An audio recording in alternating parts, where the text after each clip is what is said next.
Hi everyone. I'm up in a mulberry tree. Big boy. I'm chilling in between a bunch of branches, just hanging on. And over here behind me is a yard that I've spent the last couple of weeks working to clear and pull all the weeds out of. It was full of invasive grasses and foxtails and dangerous greater brome, and it was a bad time. So I spent the last week with my hands in the dirt and around trees and plants, pulling them out of the ground and trying to build something different.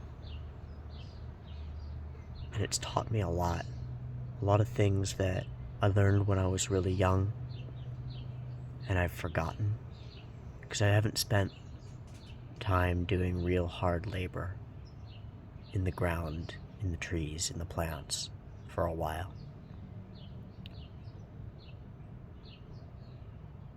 There's something about working toward a future that you can't see yet, but you know can grow, that's really powerful to me. And the whole time that I was doing it, I was thinking about Thorfinn and Einar out there in their own field, pulling trees out, straining, working, toiling. And I found myself feeling as though I was working alongside them. Our tasks and our journeys are very different, and yet there's something there that resonates with me and with the show. I found myself on multiple occasions kind of wishing in a silly way for a horse. Like, damn, I wish I had some way to make this a lot easier.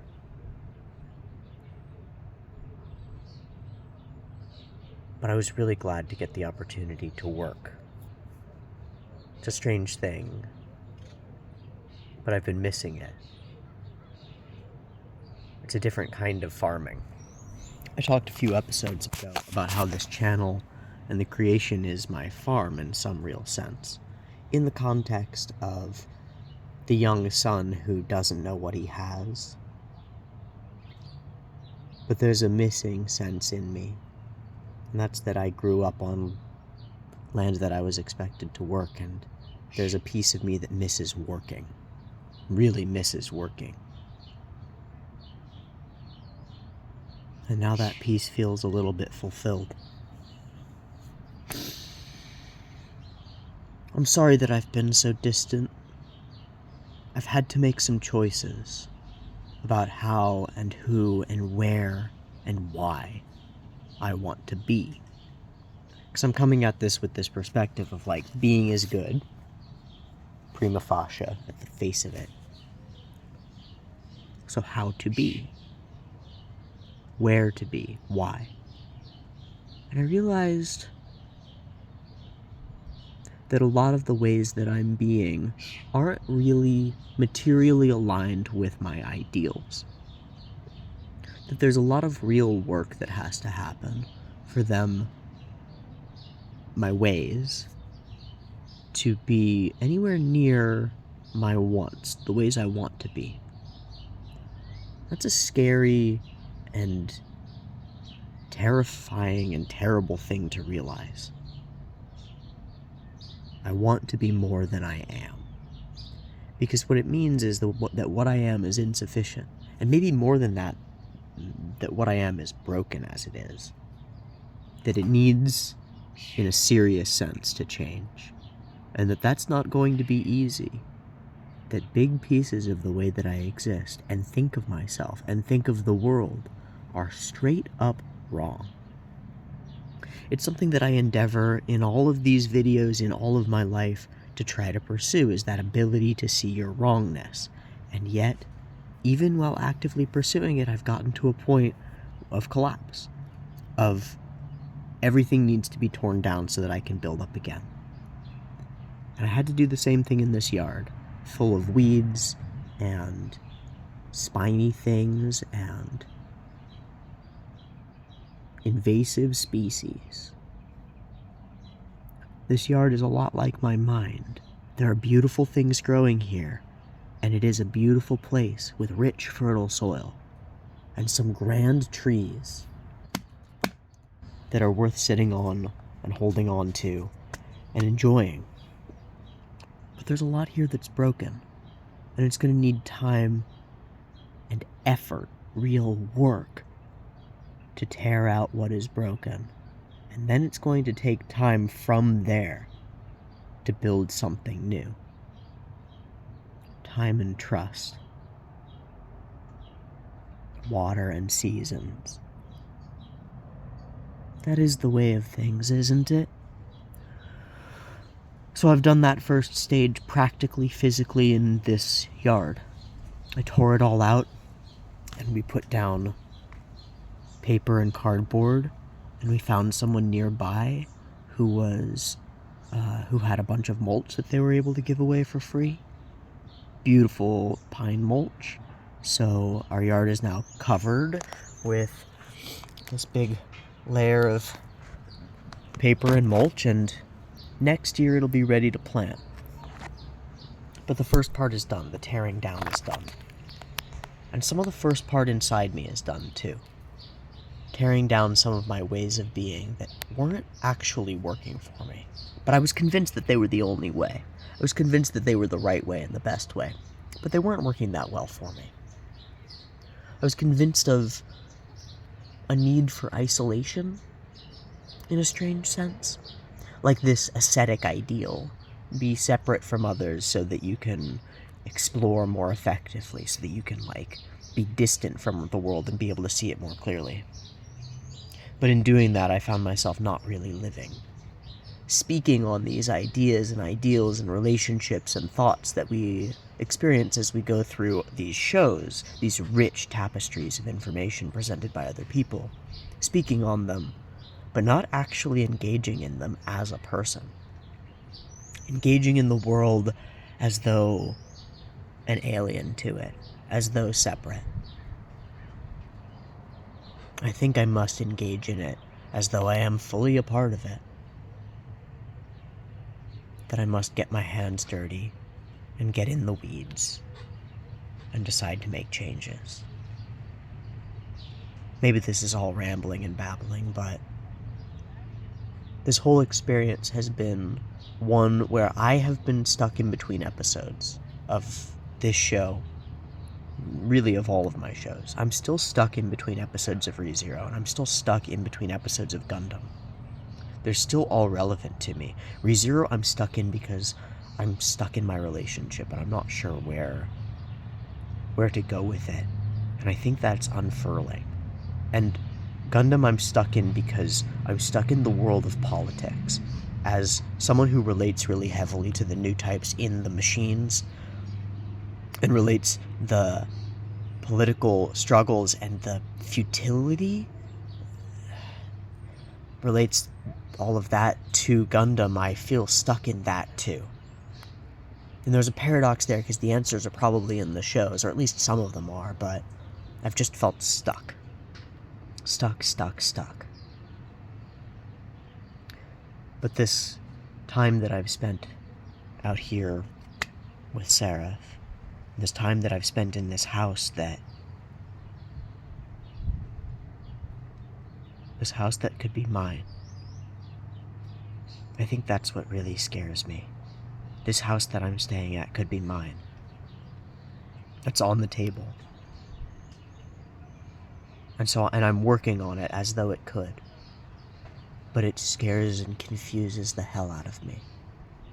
Because it could also not be mine.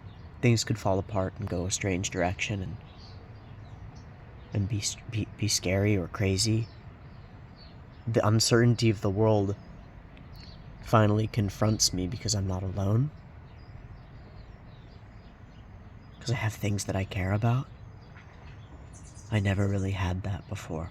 All I had was the channel and myself, and I could get away with thinking that I was isolated.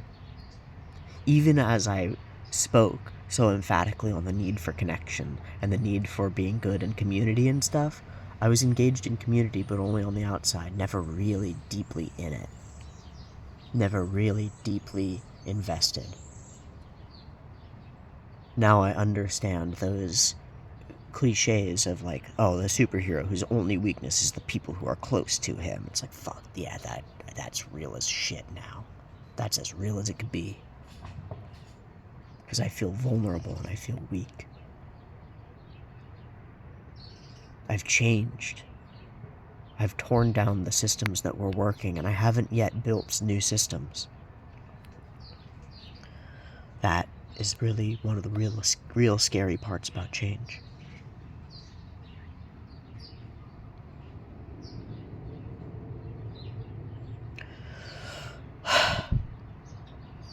The work is good. My hands feel good doing it.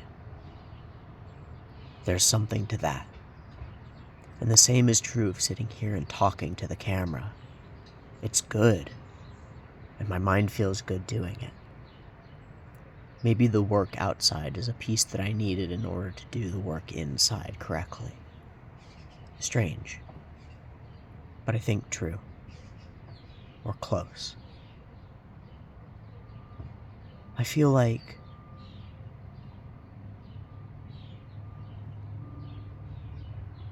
as I was doing the repetitive tasks, pulling weeds, spreading mulch, digging, weed whacking, whatever it was, that I was working towards something on the inside as well. It's strange, but it felt like that. Like every weed that I pulled was inside me, too. I've only ever felt that feeling when cleaning my room. Because my room and my space and my things feel like an extension of my consciousness, and putting them away feels like it organizes what's inside. This was different but similar. Like the process itself of working towards something was changing me. It seems so obvious. Like, we know that exercise changes the person. But purpose and driving toward it, that felt like it was changing me. I want more of that. I want more of that. I feel it now, too, as I speak. Because I'm laying my thoughts out loud. But there's purpose to doing so as well. I want to share them. For myself and for you. I had all these reasons for that I was really convinced of. And now I'm going to go through them again, internally, and rediscover them. And discover and see if they're different, if they've changed. But I'm not going to stop doing this, because it feels right. Just like I'm not going to stop working on the yard, even though it might not ever pay dividends to me. It feels right regardless. It feels like the right thing to do. And the same has been in every piece of this relationship and of the last sort of year of change. I've made a lot of mistakes. And I've done a lot of dumb things. But I have been following what feels most right, most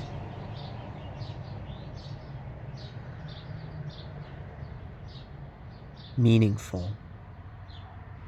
Something feels really deeply correct about working in the ground for me. And something feels really deeply correct about speaking what I see and feel and experience out of media to me. So I'm going to keep pursuing those things that feel so deeply correct. I'm not sure how they'll work practically in the world. The world is changing and scary right now, and I guess always. And I'm not sure how talking about anime fits the, life purpose thing that so many people seem to have figured out. But it does feel like it's gonna get me closer. So I'm gonna keep doing it. I'll put this at the beginning of a Vinland Saga episode. because that's where I'm at and what I'm thinking about. And we'll get charging and trucking and moving and watching and learning and experiencing and exploring again soon. Much love. Peace. Alrighty, welcome everyone. I'm Teeaboo and I am here for Season 2, Episode 7 of Vinland Saga. I recorded the snippet that goes ahead of this about a week ago, and I've been really sick ever since, so I haven't been here and able to record. But I woke up feeling slightly better today, so I rolled out of bed and turned on the lights, and here I am. I'm really excited to watch some Vinland Saga. It's been way too long, even before last week when I recorded that thing about the yard and farming and work. It had been too long, and I'd been craving it. And then I got fucking sick and couldn't do it. Rage against the universe. Last time on Vinland, we met some interesting people. We met Sverkel, Ketil's father.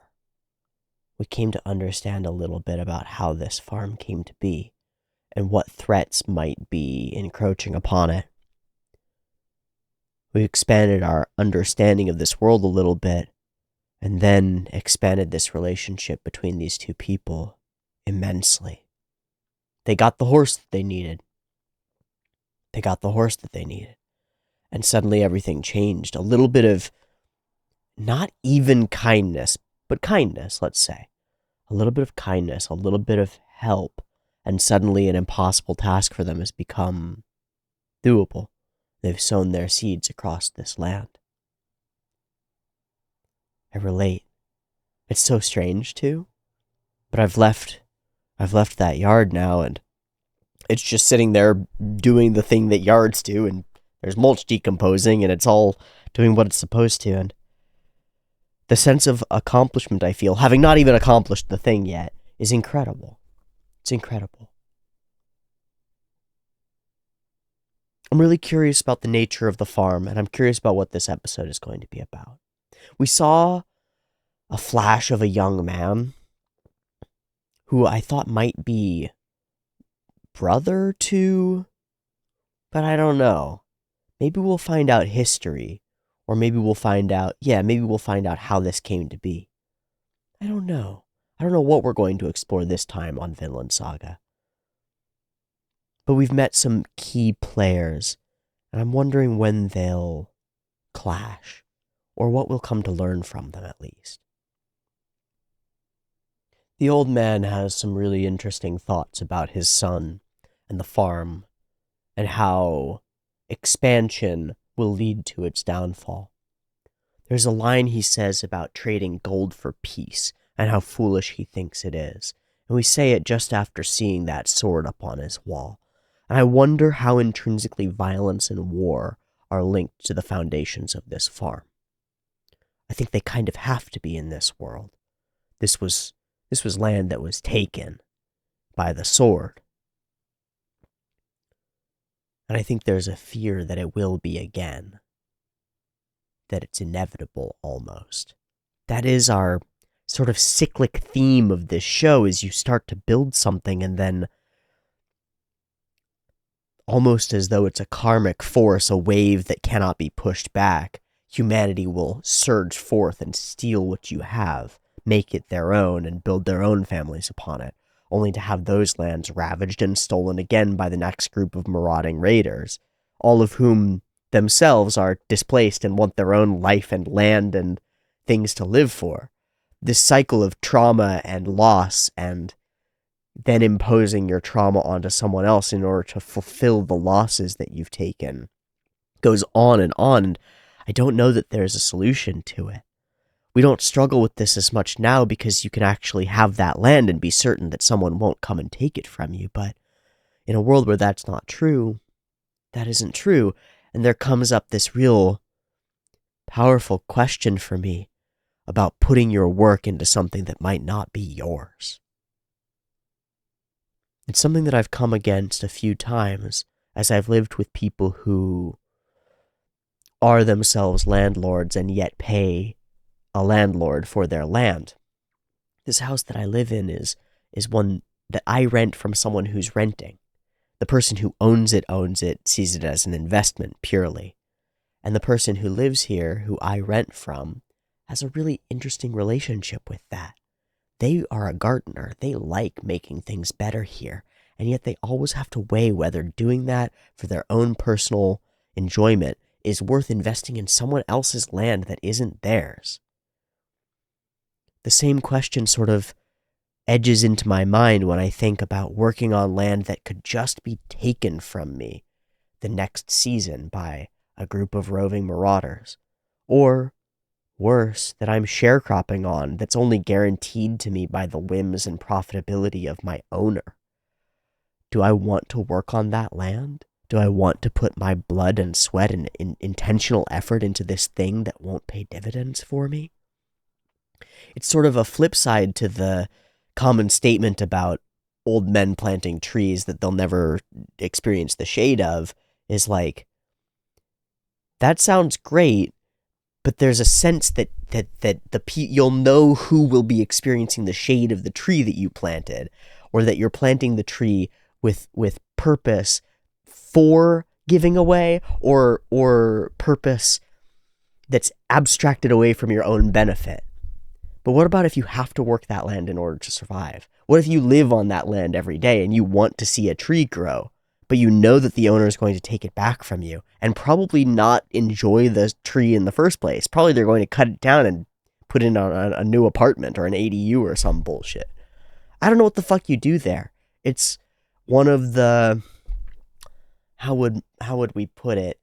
It's one of the ways that we are divested from the fruits of our labor, and one of the ways that we are separated from land and from reality and from ownership in a system that's supposed to prize ownership. And it really strikes me as a significant problem, because it extends to all manner and all portions of a house or a home or any form of property. If you're a renter of property, you have no real incentive to take care of that property. So I think across the board, rentership and land barony leads to the mistreatment and lack of growth of the land, of the property. It hurts the property to be owned. And it hurts the people to be owned too. I don't know where I'm going with this. I'm glad to have woken up and turned the camera on. I'm really curious about the situation with the farm that we've built here and how it fits into all these various threads of what peace means, what winning looks like, what happiness and a world outside of war could even be. And it's impossible in a world that's so war-torn and so focused on ownership and so built around slavery. It's like impossible. All you can hope for, I think, is something very similar to what Ketil has, and it's built on sand. It's built on sand. When we got here, it was like, wow, what an incredible place. Nothing wrong could ever possibly happen here. But we're all sitting there watching this being like, you know, man, we've seen a bunch of farms get burned down. Like, it doesn't take fucking much. And finally, in this last episode, we learned just how little it would take.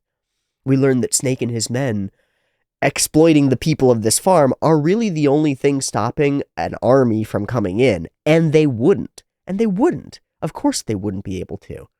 A force as small as one of the roaming squads that Thorfinn was amongst, one squad, not the army, right? Like one squad would be able to rush through this fucking, this encampment, kill all of the sword-wielding folks, and take everything else, set up their own Ketil, and split up the land however they wanted, and wait for the cycle to repeat. So what does winning look like? This is where we get to again. What does winning look like if it's not your land? What does winning look like if when it's your land, someone else can just come and take it? What does winning look like? Can you win? Maybe not in the game that's currently being played. Maybe you need to play a different game.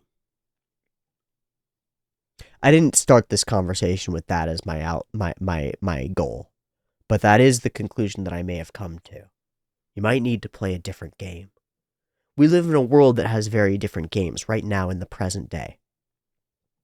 property ownership is relatively protected.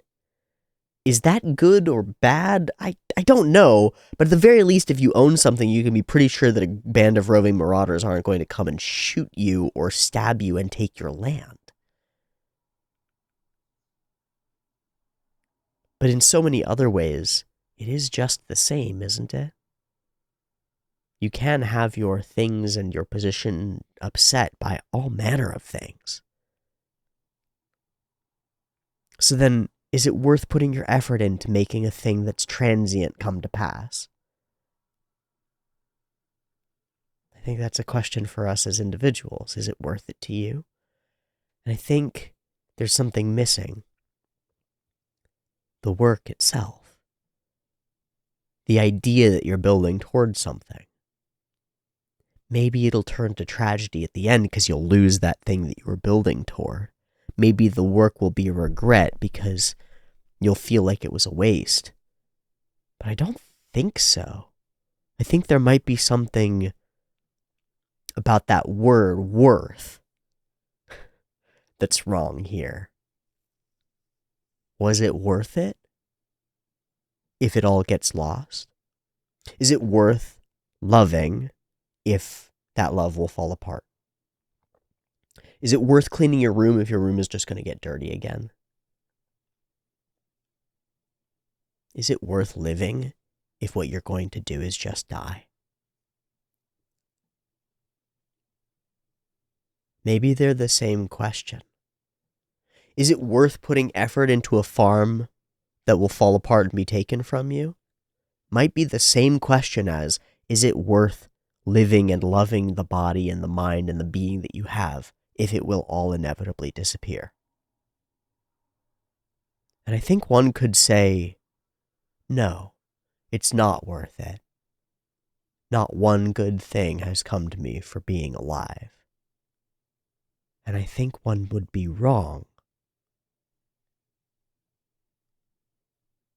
I think. I hope.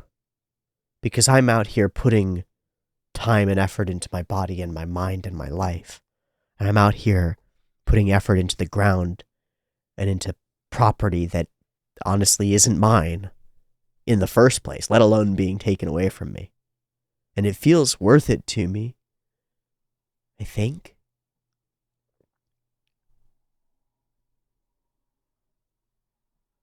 Maybe this is the real question. Is it worth it to be if that will cease? It catches in my throat as I say it. It sinks in my stomach. I don't like asking it. I don't like asking it. I'm surprised by that. I'm usually really good with asking questions like this, but this one scares me. Even though I'm emphatic, like I know that my answer would be, yes, it's worth it. God, yes, being is good, so obviously, but I know that that comes from an intuition, from a need for it to be true, not from a place of solidity.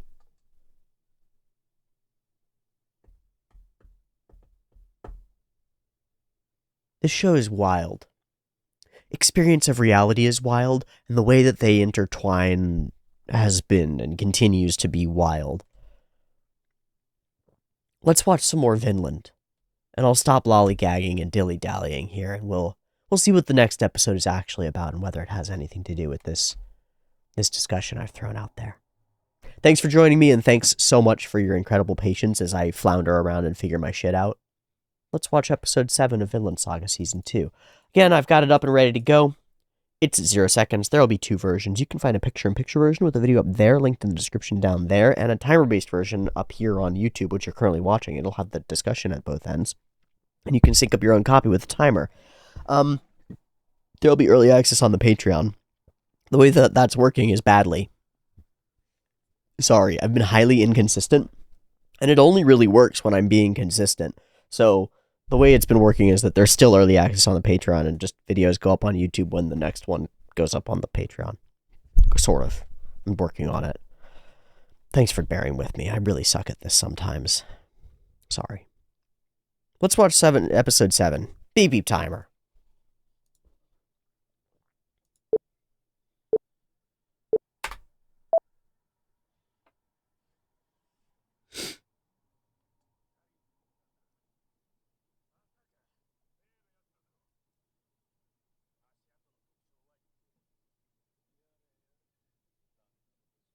These raiders?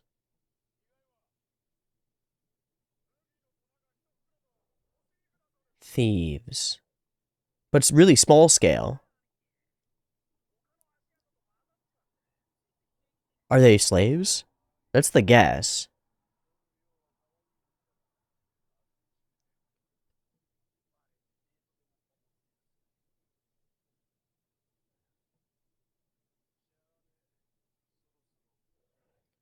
Slaves. But then, if you don't know who is doing it, you punish the whole cohort, right? Which means we'll get caught up in this. Oh boy. That's a great start. That's a great fucked up start.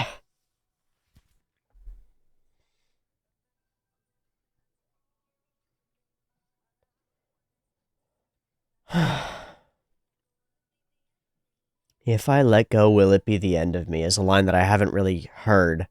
It's funny how that happens.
Beautiful.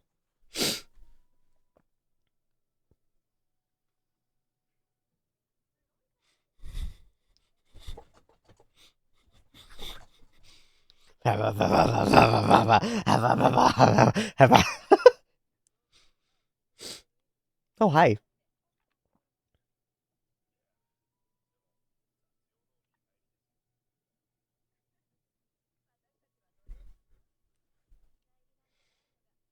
Right, right. The labor is usually just expected.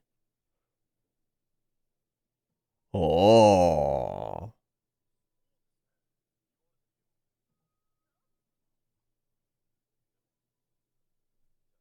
Yeah.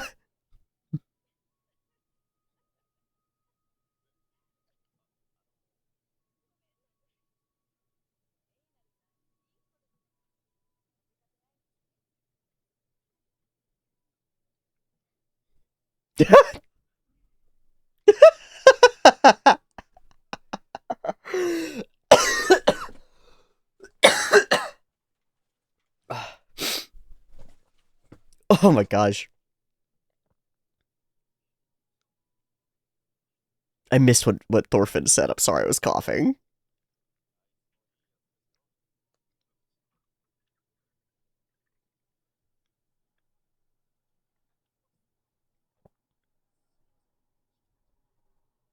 Okusama got to that's the misses is perfect.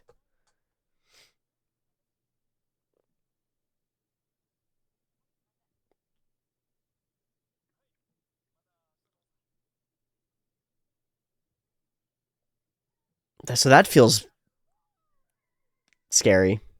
Aww. Aww. Yes. Fuck.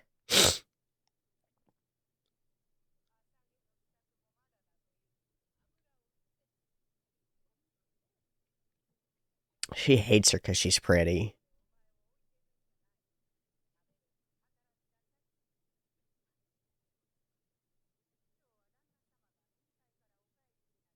The thing? Guests? Ooh, I wonder if this is the encroachment of politics.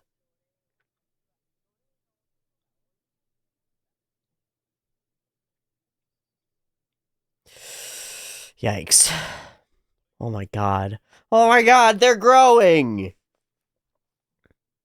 They are! They're little babies. They could just die.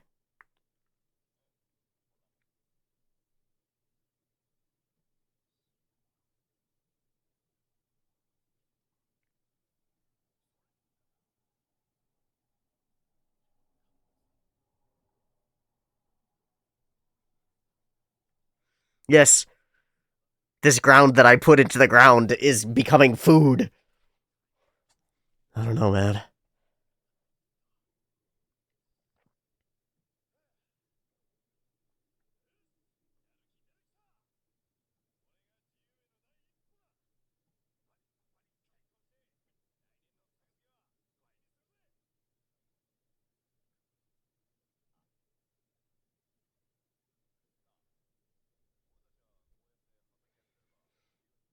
Mm-mm. Mm.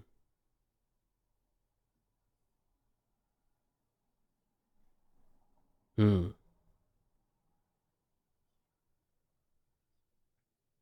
Yeah, why not?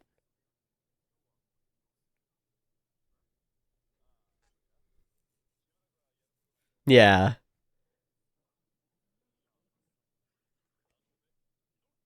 Huh? Please grow, please grow, please grow.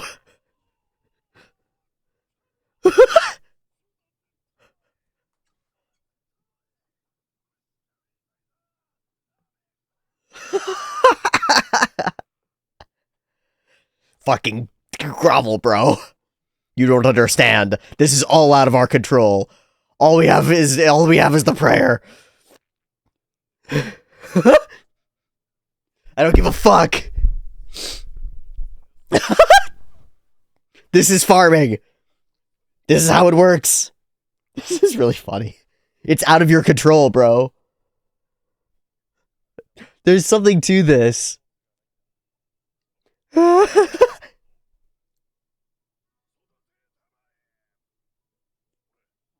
Fucking do it. Do it. No, with more.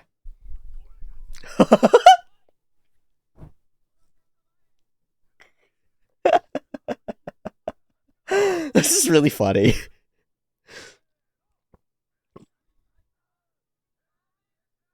To me, this just highlights like how fully out of your control all this shit is. Like, oh my gosh, did we time skip and it's growing a little more? No, this is the same day, so we're bringing people back. So who's this fucking guy?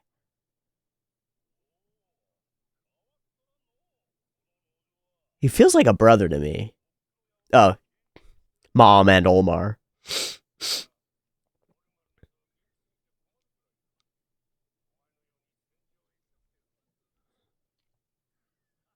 So this is the warrior brother.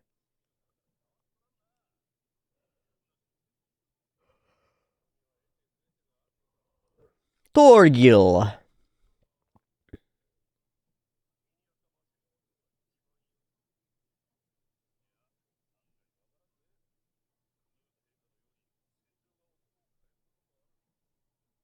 King. Yeah, what? Where are you aligned, my guy?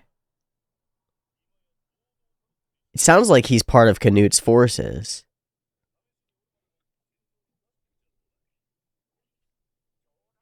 Well, he's precious. Yeah, he doesn't like his son much. For good reason, he's an idiot.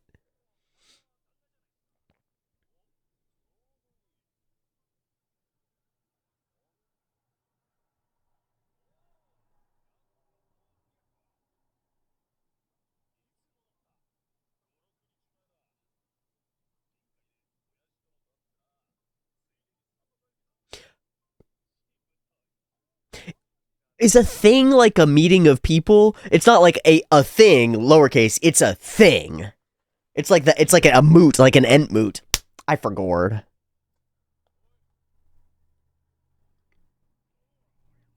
Oh shit, they're kids.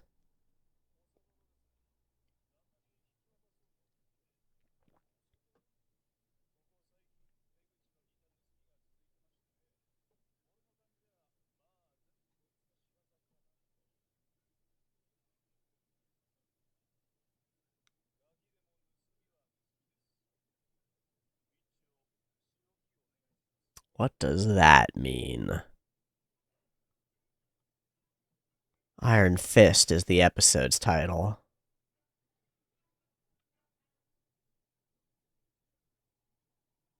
Hope we don't cut off some kids' hands this episode.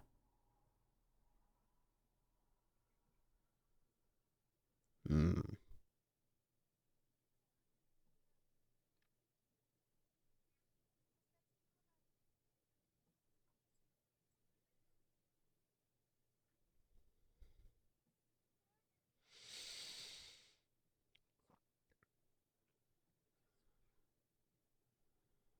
Oh my god.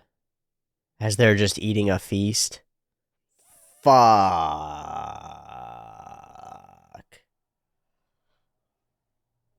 Ugh. And she's here too. Oh wow, he's so entranced.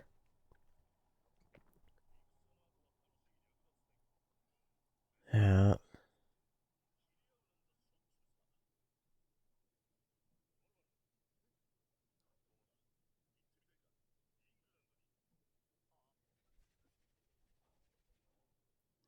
What are you, pussy?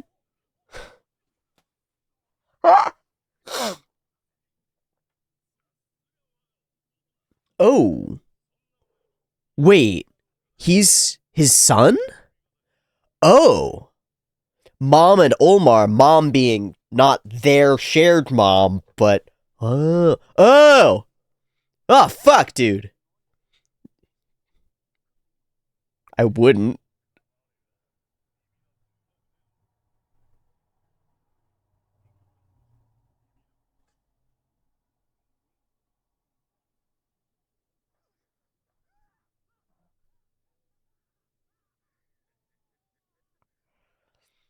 The warpedness of war, man.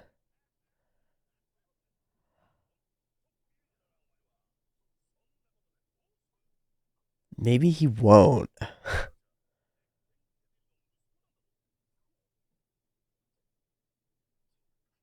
Oh.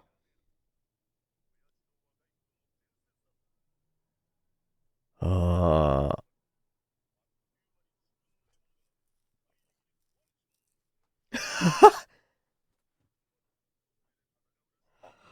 Oh, shit. I wonder how true this myth is.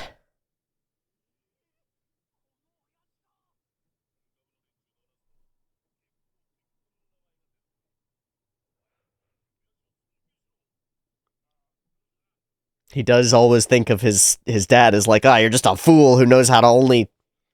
Maybe he'll learn a little bit. Everything's about weakness and strength. Machismo.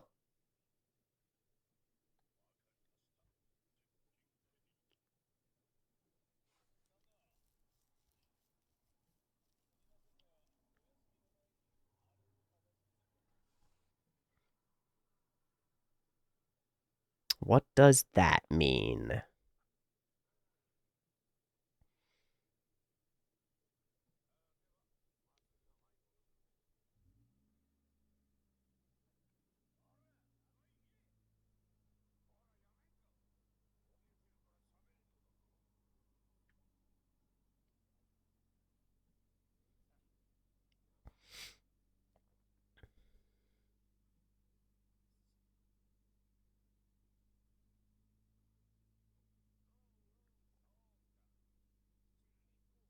The sweat always makes him look like directly lying.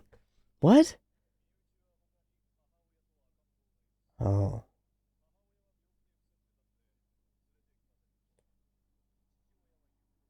Wait, if we take them away, the mother's gonna die. That's probably why they were stealing food.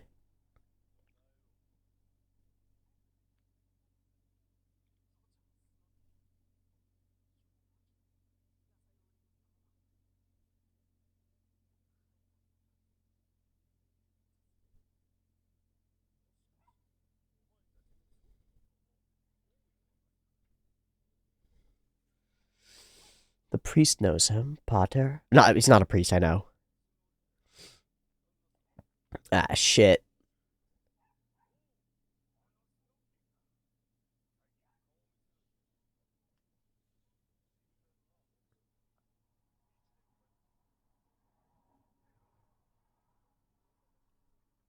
Mm.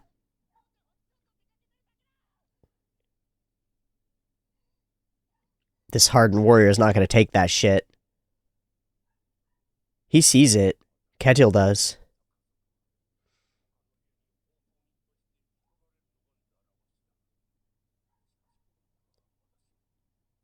Whoa, he feels deeply. I'm really surprised. But he's going to have to put on an act. He's going to have to put on an act. He has to hide away the feelings. He can't act that way. He's Iron Fist Ketil. Oh. Okay, so he wants to solve this for these kids probably without harming them if he can. But he's torn between his allegiances.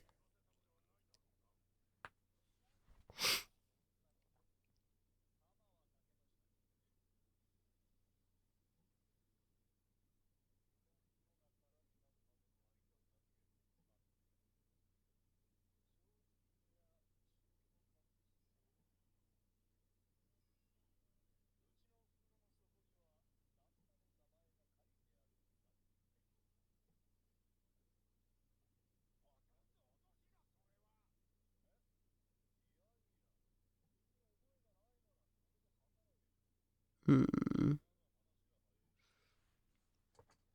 Fuck.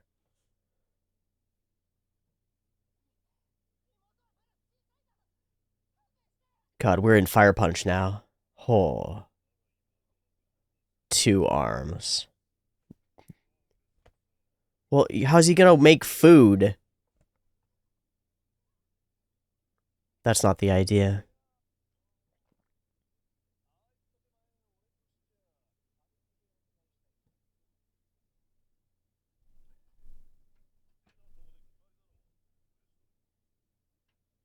He's stuck, man. He's stuck. Yeah.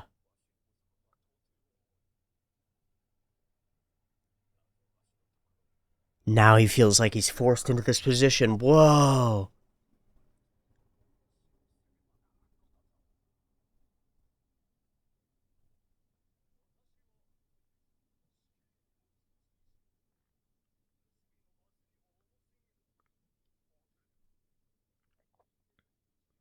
Please, you're giving him an escape hatch.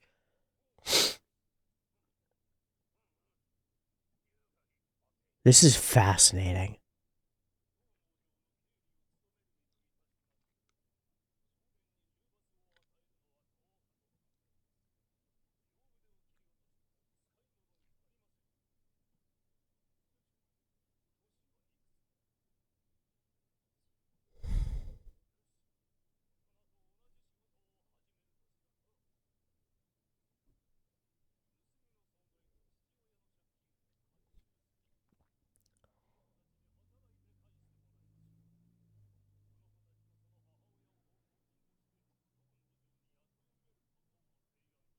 This is an ideal solution.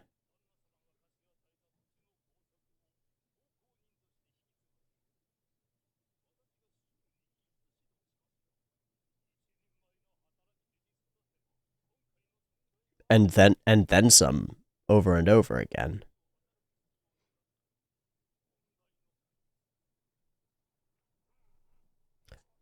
Yeah, but your son.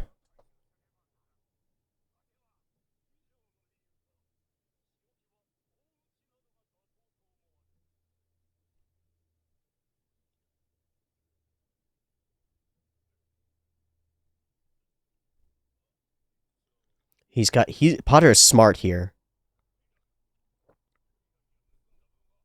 He really doesn't want to violence.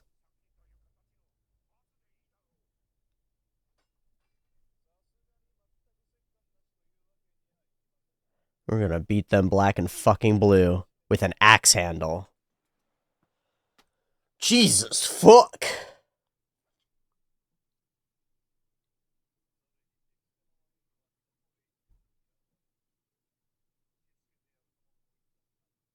For their own sake is fascinating.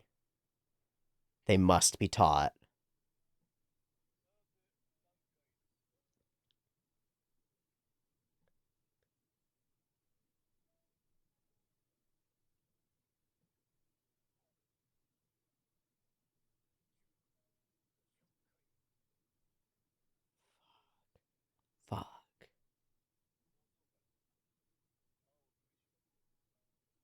Wow, we find out about Snake what we didn't... Well, we should have known. I saw that coming. That might kill you, kid.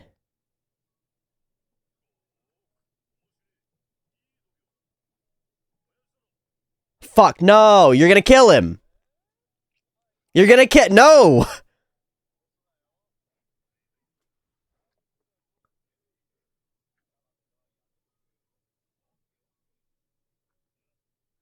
He's gonna kill him!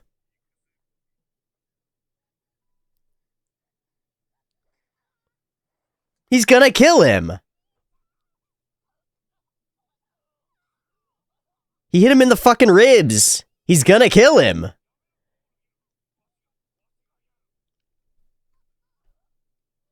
Okay. Fuck, the man who gives the punishment should swing the sword. This is powerful shit, dude! Wrapped in a society with expectations that you might not actually believe in or agree with, you're stuck. And part of your position of power is to entrench it and continue it. He's sickened. He's sickened.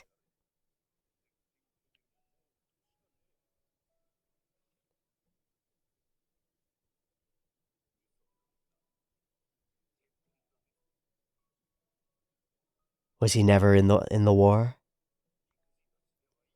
Oh, is that Arnheid?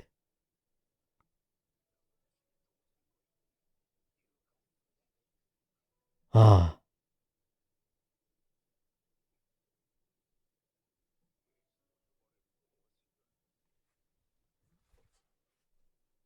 Huh. Ah. The lie itself is his armor. People respect him because they believe he's some warrior. But his son is actually what people believe him to be. Wow. It makes sense why he pays so much money. Yeah, it is.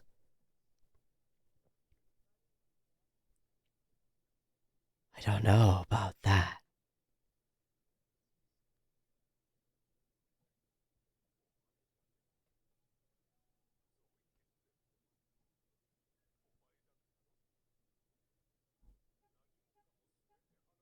And even she is trapped here by enslavement. Not as though here by choice.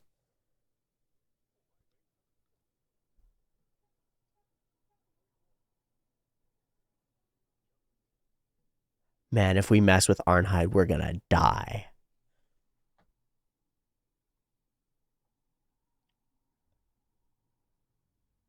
Scared old men get really protective over women who they can talk to seriously. Holy shit. I didn't expect this degree of depth for Kedil. This is fascinating. Fuck. First off, I didn't expect that to be his son. The oppositeness with Olmar is fascinating. The need that Olmar has to live up to it is so interesting. The constant bickering between him and Olmar makes perfect sense now. Like, he doesn't want Olmar to go to war. He loves his son. He doesn't want him to become like this other son who's become so strange and scary and inhuman and monstrous, who's leaned into it all. And at the core is this sensitive man who refuses to be. Who could change it all and doesn't believe that he can.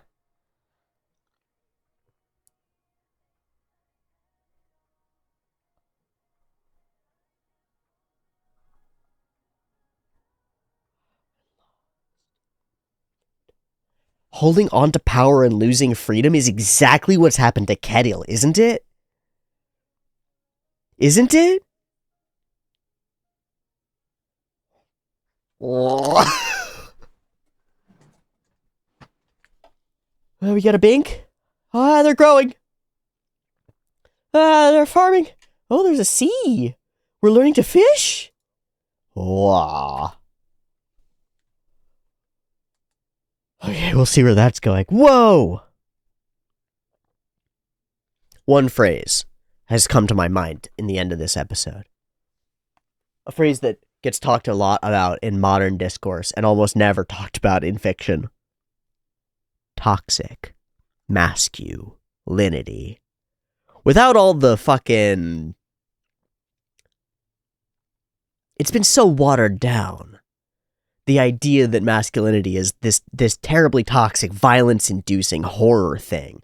It gets watered down in our polite discourse pretty frequently. But if we take it back a few hundred fucking years, well, a few thousand fucking years, man, we get right there. This guy is poisoned. Ketil is poisoned. And the thing that's poisoning in him is the expectations centered around what it means to be a leader, a male, a guy. It means to be a warrior, to be feared, to be punitive, to be just. It means all these things. It doesn't mean being soft, how dare you, a doddering old fool. To consider a punishment for a crime that is just and beneficial to all parties involved is weak and foolish. The right way is to punish people hard so they know not to cross you again. That's how men do it. The right way is to go to war and murder and kill. That's how men do it. That's what's right. And we see it around the table as his son is speaking to this and Omar is looking entranced. He's like, men kill each other for the spoils of war and for over women that they can sell. Ha ha, isn't it fucking great? As he's eating the meat, and it's like, yeah, to the fucking 16-year-old or whatever Omar is, yes, golly, masculinity in all of its sexy glory. And then immediately in the same 20-minute span of an episode, this magic that anime can do, we flip from that to the deep emotional pain of that toxicity seeping in. Of a man who's made choices to be safe. All of his choices have been to be safe. To avoid honestly doing that. And yet he finds himself entrenched by his own decisions. By his own power. What's the line? I kept holding on to the power and lost my freedom. That's what we just saw in that scene as Ketil decides that he will punish them physically. As he's forced into this position where he thinks that that's the only thing he can do. Even when Pater brings up this other route, he's desperate for it, but terrified. He doesn't want to be this person that he has to be. And if he were to choose to change, what would he lose? The opinion of the other men around him, right? Like, in truth, he has real power here. He really owns this place. The people aren't serving him because they think he's going to bash their heads in with his iron Ketil fists, right? That's not where his power comes from.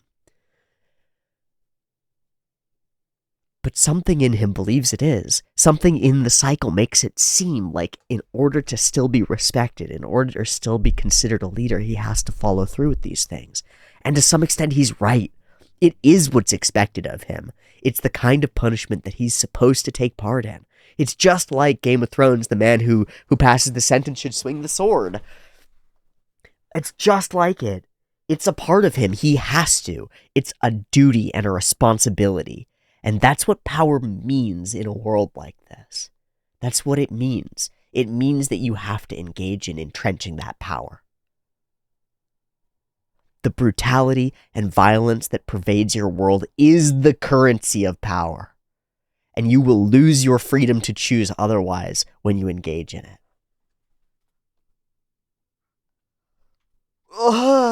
That's fucking deep. I think this is fucking deep. I think this is as strong as an episode as we've had this season, I think. And it all happens here in the back half. The front half of the episode is lovely. It sets us up really well. We get really reminded of Arnheid, and then there's this flip-flop of her position that's really curious, because we've been really curious about whether she's whether she's a sex slave, right? Like, how intimate are her duties? We've seen her doing housework, and some people in the comments have commented saying that she's not a sexual slave, that she's here as a handmaid to work, like doing work labor, slave labor as such. It looks like it's a mix, maybe. But we get reminded of her. We get this interlude as we see the wife, the mother, and a very classic dynamic that we can infer a whole bunch of, even though we see so little of it.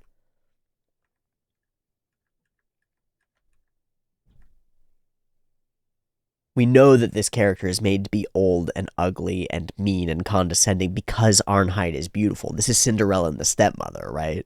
We know it's because of physical beauty and because of womanly jealousy and all of these things that are built into this sort of a story. And we build this out as like a nobility in Arnheid as she takes the violence and pursues her own path forward, whatever that might be, even though we don't understand her. And it's the same, probably, right? This face as she takes this beating is probably the same as this face as she is an object for Ketil. Like, she's doing what she has to in order to survive. And that's comforting this man, probably. But I don't know, I'm just inferring. I love the sequence of prayer because it's just wonderful and very funny and very goofy, and it's sort of the only really goofy portion of the episode, and I think it offsets the rest a little bit. But there's also something wonderful to it that I don't think we think about very much unless you live in an agricultural community. God, your life and death is fully out of your fucking hands. If you live roots to cellar and that's all you've got, fuck, it's out of your hand. If you were a farmer, man, you would do rituals. You would be doing the rain dances. You'd be praying to every fucking deity you could. I think this is great because it's just right on. And I think it's really interesting because there's a moment when, of course, this is written in the far future in the by a Japanese man, so I don't know how materially accurate it is. But he's like, I don't give a fuck. Pray to whoever you want. Pray to Yahweh. Pray to Freya. It doesn't fucking matter. Just whatever works. Whatever works, dude. I think it's really cute and it's really funny. Oh, baby. I just want to comment on something.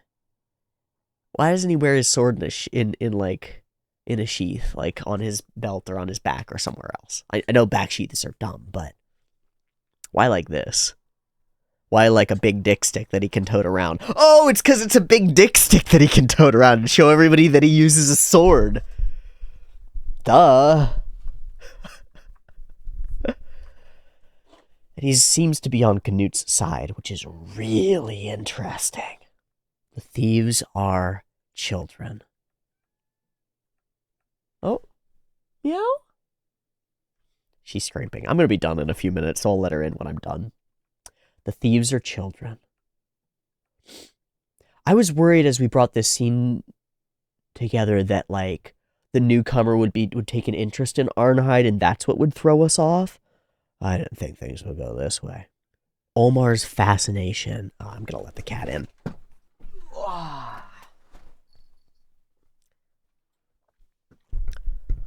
Meow. Meow. Telling them all about the war, and it's fascinating to Olmar, of course. It's everything that he's wanted. And we see this picture of these scenes that we've seen over and over. We've seen these from the other side over and over, and from Thorfinn's side, and as nightmares. But here we see them as glory, as great and perfect. Men killing each other over women who they've killed all the families of and enslaved as their village burns. This is the cool stuff. And we see it, this is important. We see it in microcosm here. He tells them all these stories, and he's fascinated by them. And he goes, do you still want to go? And there's hesitation. He goes, what?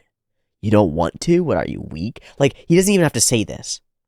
But there's this condescension, this, contempt in him. It's like, oh, you don't actually want to be one of us? What?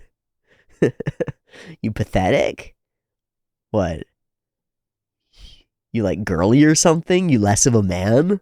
Because that's what it is. That's what it is. This is the shit, dude. This is the toxic masculinity. It's like, what, you don't want to go out and rape people? What's wrong with you, dude? You think you're better than us? Like, you think you know something we don't and we're wrong? What, you think you know better than I do? You think I'm bad? So it preempts all of that by saying you're bad and weak and stupid for not liking the things I like. But of course he does. He lives in a culture that fosters this. We see it in these warriors all the time. They have to egg each other on. They have to compete to be the biggest daredevil on the coast. So of course it spills forth.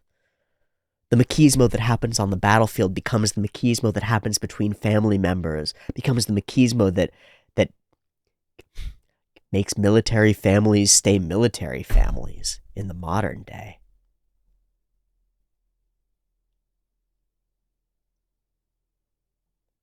The horrors of war become the glories of war.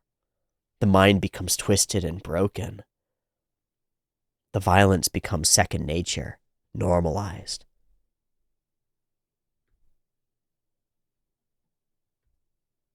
And the people who actually have thoughts against it, the father in this circumstance, who has real power here, right?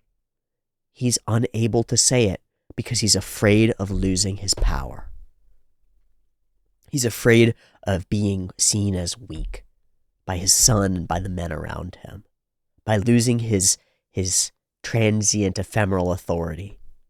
And so he uses lies and lives a lie and has lost his freedom entirely.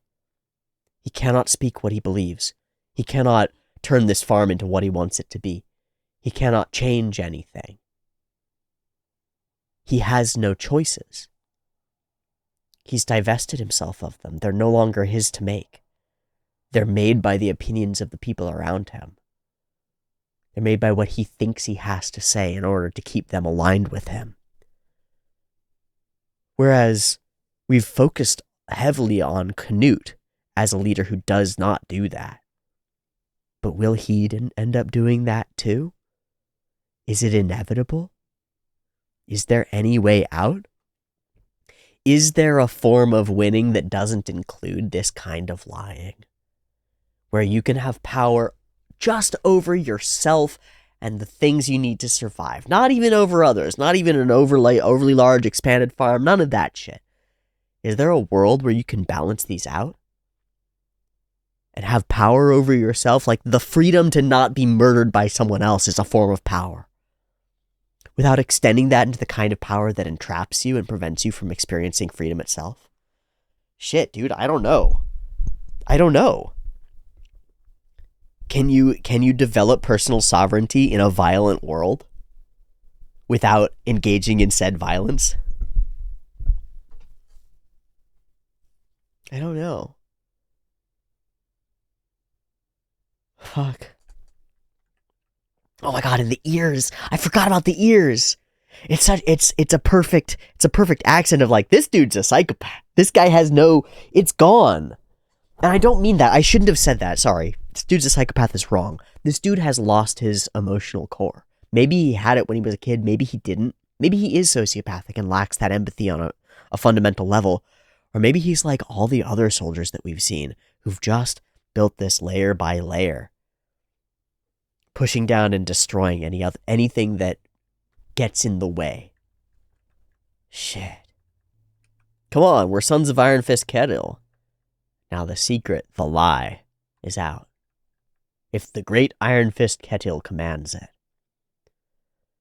So, shall we clear up this matter? And he really doesn't want to. He's cringing throughout it. He really doesn't want to be here.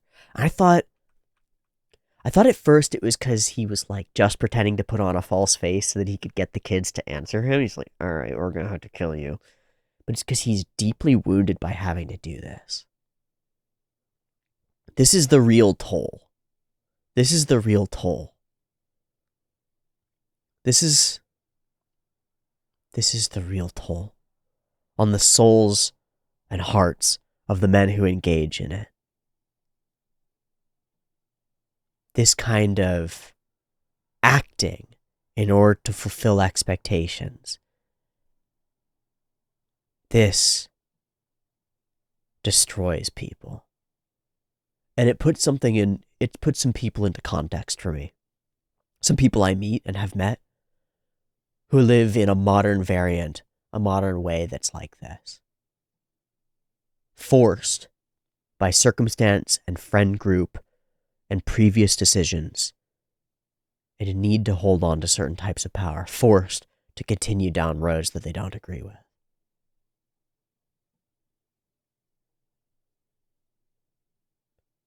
Be very careful of the freedoms you give up in exchange for power. What a good lesson. What a good lesson. He sees the real pain in it. But he must act stronger to women because they expect him to be harsh. And he must act stronger around men because they'll see him as weak if he isn't harsh. Because he'll lose if he doesn't take away. The same goes for the warriors and the killers themselves. They'll lose and be taken from if they don't engage in it. Fuck.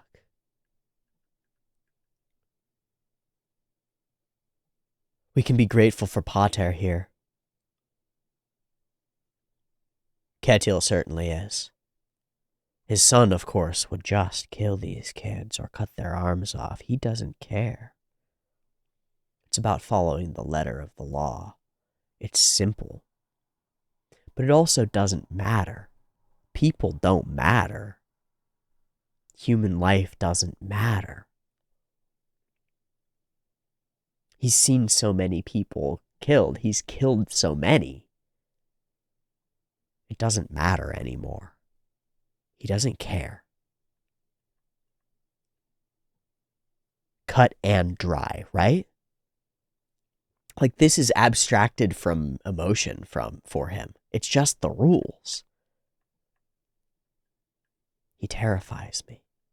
Of course he does. And then he blames on them. Why did you have to steal from me? Why did you have to make this happen? But in all of this, Ketil has ultimate power. He could choose differently. He could weather the disrespect of his son and his people. He could handle it all and say, and double down and be more iron-fisted and go, how dare you say that? Those people will be my slaves, and I'm going to use them until they're dead, and that's the punishment I choose, because I choose what the fitting punishment is. And his son would say, but you're being soft. He could say, fuck you, kid. You're being an idiot, and you're talking back to your father, Iron Fist Kettle. How dare you? And as much of a lie as it is, he could lean into that, right? But he's convinced himself that in order to maintain his power, he has to acquiesce to the expectations of everyone around him, that he has to be a part of the social structure of everything else. He's not actually even sovereign on his own fucking land that he's worked for. It's all been for naught. He's not comfortable. He's not safe. He's constantly paying more in order to ensure his safety while not being safe.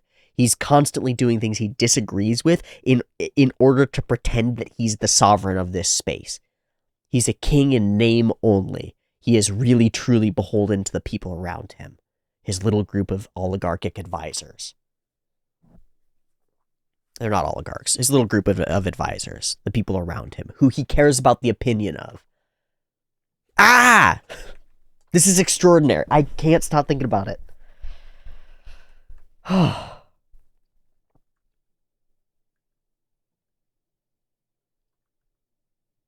It's fascinating that even as Ketil is like, no, not a beating, they're just preparing for it. They know what it means. It means an axe haft.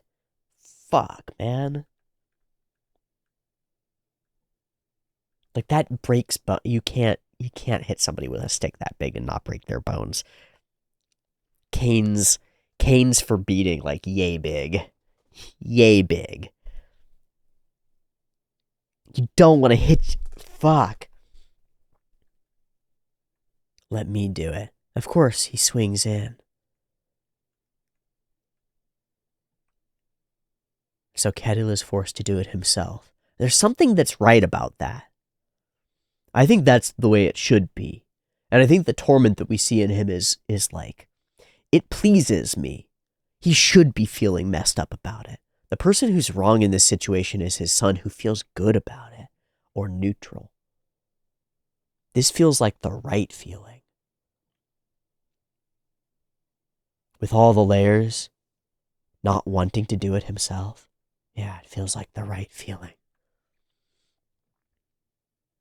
And then it is revealed to us that this man who has built this farm, whose father was a warrior and whose son is a warrior, is not himself one. That he seeks comfort in the lap of a woman, someone who he can speak truly to, and be weak and vulnerable.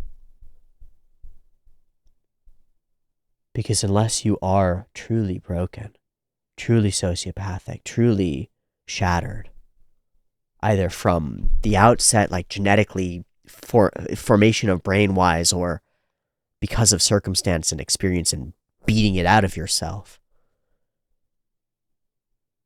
everyone has emotions and feelings on the inside. And lots of people do things that they don't agree with because they feel like they have to. I don't think that means that they should be forgiven for it.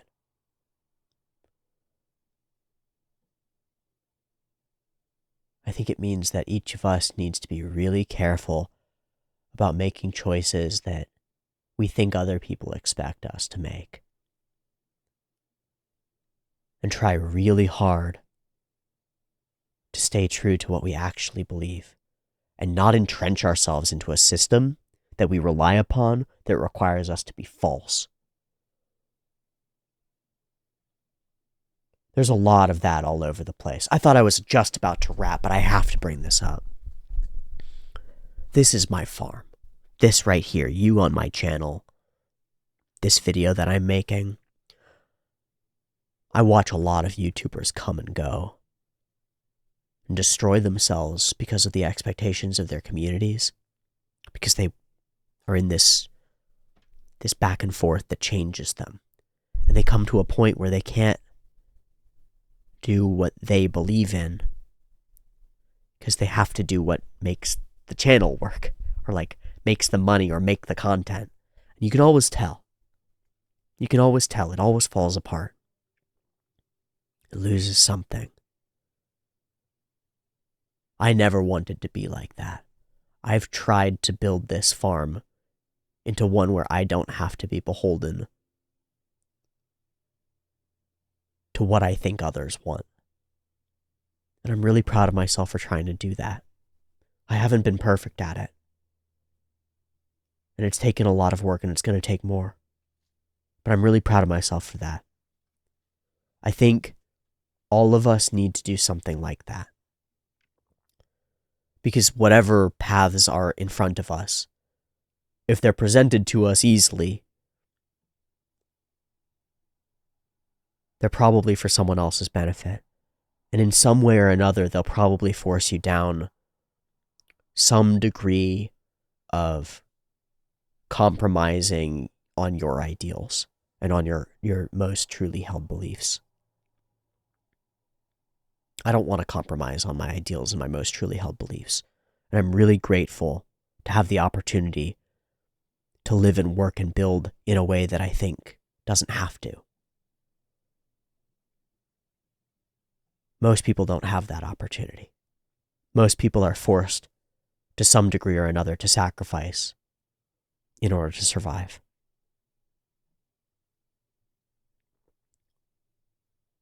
I long for a world where there's less of that. Where men can choose to be kind without feeling like they're being weak. And where people are willing to speak what they believe, regardless of how they think their audience is going to react.